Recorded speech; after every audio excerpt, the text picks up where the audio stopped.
اعوذ باللہ من الشیطان الرجیم بسم اللہ الرحمن الرحیم رب اشرح لی صدری ویسر لی امری واحلل عقدۃ من لسانی یفقہوا قولی واجعل لی وزیرا من اہلی۔ السلام علیکم ورحمۃ اللہ وبرکاتہ۔ آج چھوٹی سی ایک آبزرویشن ہے، آپ لوگوں کے ساتھ شیئر کرنا چاہتا ہوں،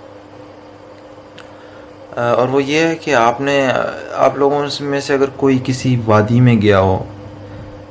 تصویروں کی میں بات نہیں کر رہا، اگر آپ واقعی میں کسی پہاڑ کی چوٹی پہ گئے ہوں اور اس چوٹی سے اگر آپ نے یا چوٹی ہو یا چھوٹی سی جس طرح کے ایک وادی کے اوپر کوئی جگہ ہو اور آپ اس پہ کھڑے ہو کے نیچے دیکھیں وادی میں رات کے وقت، اور سبحان اللہ، ظاہری بات ہے اگر اس وادی میں بجلی ہو تو آپ کو ایک رات کے وقت ایک روشنیوں کا ایک چھوٹا سا ایک سمندر سا نظر آئے گا اس وادی کے اندر۔ اگر آپ پہاڑ کے اوپر سے دیکھیں گے تو آپ کو ایک چھوٹا سا روشنیوں کا ایک سمندر سا نظر آئے گا، اور حیرت کی بات ہے کہ اسی وقت اگر رات اندھیری ہو اور اوپر کوئی بادل وغیرہ نہ ہو، آپ سر اوپر اٹھا کے دیکھیں گے تو آپ کو روشنیوں کا ایک چھوٹی سی یعنی سمندر جو آپ کو آسمان میں بھی ستاروں کی شکل میں نظر آئے گا۔ تو سبحان اللہ سبحان اللہ، آپ اپنے سر کے اوپر دیکھیں تو آپ کو روشنیوں کا ایک سمندر نظر آتا ہے، اور اپنے پاؤں کے نیچے دیکھیں تو بھی روشنیوں کا ایک سمندر نظر آتا ہے۔ تو سبحان اللہ، اس پر چھوٹی سی ایک آبزرویشن تھی، وہ یہ کہ جو سر کے اوپر ہے وہ اللہ سبحانہ و تعالیٰ کی کریشن ہے، اللہ تعالیٰ کی تخلیق ہے، ستارے، اور جو ہمارے پاؤں کے نیچے جو ستارے ہیں، ستارے تو نہیں کہوں گا، روشنیاں ہیں، لیکن ان کی بھی گویا وہ آسمان کے ستاروں کی طرح ہمارے پاؤں کے نیچے گویا ایک ستاروں کا سمندر ہے۔ وہ ہے تو سبحان اللہ اللہ کی دی ہوئی عقل فہم سے ہم نے بجلی کو دریافت کیا، پھر اس سے یہ چیزیں بنائیں۔ حقیقت میں یہ جو اللہ نے ہمیں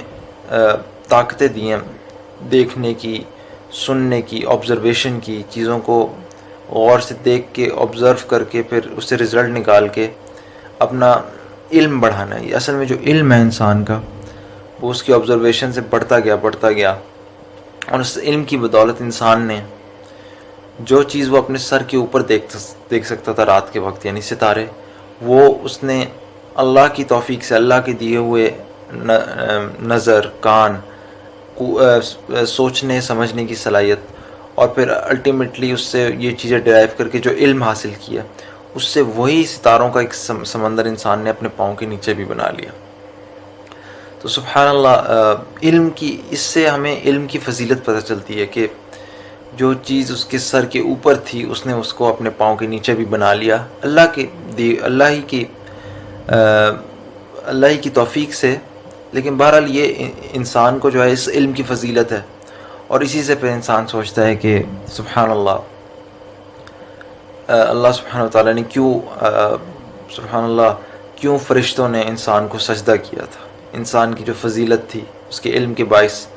اس سے انسان نے کیا کیا آگے جا کے کرنا تھا، اور پھر اس کو سمجھ آتی ہے کہ کیوں فرشتوں نے انسان کے سامنے سجدہ کیا۔ تو سبحان اللہ، یہ علم کی فضیلت ہے انسان کے پاس کہ وہ اس علم سے کیا کچھ نہیں کر سکتا۔ تو یہ چھوٹی سی ایک آبزرویشن تھی جو غالباً آپ میں سے اگر کوئی کسی ایسی پہاڑی علاقے میں جائے تو اس کو رات کے وقت یہ منظر نظر آئے گا، کتنا خوبصورت منظر کہ سبحان اللہ، سر کے اوپر بھی ستارے اور گویا کے پاؤں کے نیچے بھی ستارے۔ تو اس کے پیچھے جو انسان کو چیز نظر آتی ہے اس کے علم کی فضیلت ہے۔ سبحانک اللہم و بحمدک، اشہد ان لا الہ الا انت، استغفرک و اتوب الیک۔